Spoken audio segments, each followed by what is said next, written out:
Bienvenue dans le ministère de la préparation de l'épouse glorieuse de Christ. Nous allons continuer notre petite série sur le livre de Jérémie, que le Seigneur nous donne des révélations à ce sujet, et ce sont des choses qui sont très intéressantes. Nous avons déjà parlé du roi Sédécias, nous avons parlé des alliances. J'aimerais vous parler d'un roi qui s'appelle Joachim. C'est vraiment très intéressant. C'est au chapitre 36 où le Seigneur m'a conduit dans la méditation ici, du livre de Jérémie. Amen. Donc, le roi Joachim était un roi qui faisait le mal aux yeux de l'Éternel, et la parole a été adressée à Jérémie pour qu'il aille vers le roi pour lui donner des menaces.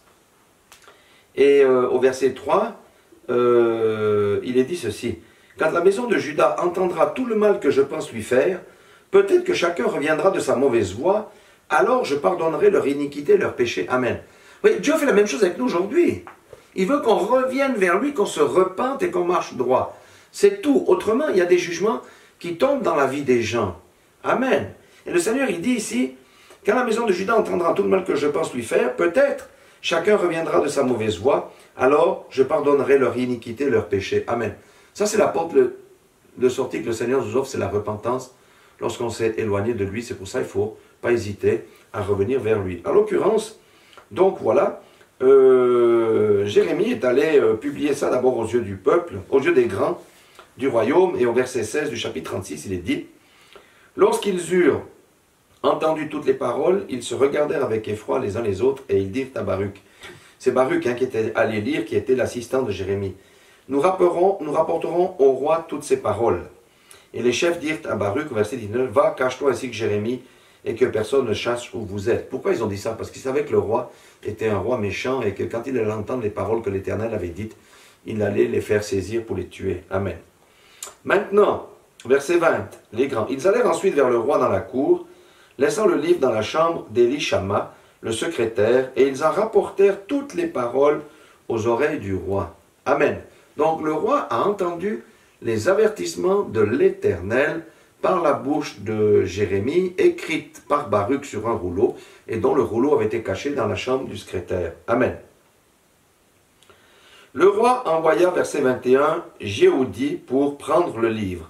Jéhoudi le prit dans la chambre d'Élishama, le secrétaire, et il le lut aux oreilles du roi et aux oreilles de tous les chefs qui étaient auprès du roi. Le roi était assis dans la maison d'hiver. C'était au 9e mois, et un brasier était allumé devant lui. Amen. Donc on peut s'imaginer qu'il faisait assez froid quand même, puisque le roi faisait son... Il y avait un feu de cheminée. Et maintenant écoutez bien ceci, verset 23. Lorsque Jéhoudi eut lu 3 ou 4 feuilles, le roi coupa le livre avec le canif du secrétaire et le jeta dans le feu du brasier, où il fut entièrement consumé. Le roi et tous ses serviteurs qui entendirent toutes ces paroles ne furent point effrayés et ne déchirèrent point leurs vêtements. Amen. Dieu avait espéré qu'il reviendrait, qu'il se repentirait, mais le roi et toute sa clique là n'ont pas été effrayés, ne se sont pas repentis, ils n'ont pas déchiré leurs vêtements. Amen. Ça veut dire, ça représente quoi? Ça veut dire c'est le chrétien qui entend les avertissements de la parole de Dieu, mais qui méprise la parole de Dieu, qui pense que rien ne va l'atteindre, alors que tout est écrit dans la parole de Dieu. Amen. Et effectivement, le roi a ordonné qu'on saisisse Baruch et Jérémie, mais l'Éternel les cacha. Alors, l'Éternel, qu'est-ce qu'il dit? Au verset 30 du chapitre 36, il dit: « C'est pourquoi ainsi parle l'Éternel sur Joachim, roi de Juda. Aucun des siens ne sera assis sur le trône de David, et son cadavre sera exposé à la chaleur pendant le jour et au froid pendant la nuit. Je châtierai, lui, sa postérité, ses serviteurs, à cause de leur iniquité, et je ferai venir sur eux, sur les habitants de Jérusalem et sur les hommes de Juda, tous les malheurs dont je les ai menacés, sans qu'ils aient voulu m'écouter. » Amen. Dieu n'entre jamais en jugement avec quelqu'un sans l'avertir. C'est encore valable aujourd'hui. Et Dieu nous avertit par des pasteurs, Dieu nous avertit par des frères, des sœurs, par des prophéties, par la parole de Dieu. Dieu nous avertit sous notre couche par des songes et des visions. C'est pour ça que Dieu utilise toutes ces manières de nous parler. Pourquoi? Parce qu'il est bon et il ne veut pas que nous recevions le jugement qui est promis si nous restons dans une mauvaise situation dans la pratique du péché. Amen.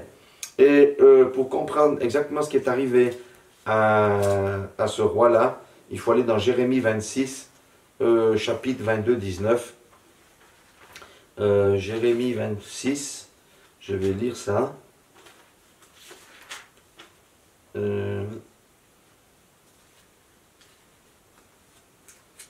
Jérémie 26, qu'est-ce que j'ai dit? Jérémie 26, attendez, je vais revenir. Jérémie 26, ou 22 plutôt.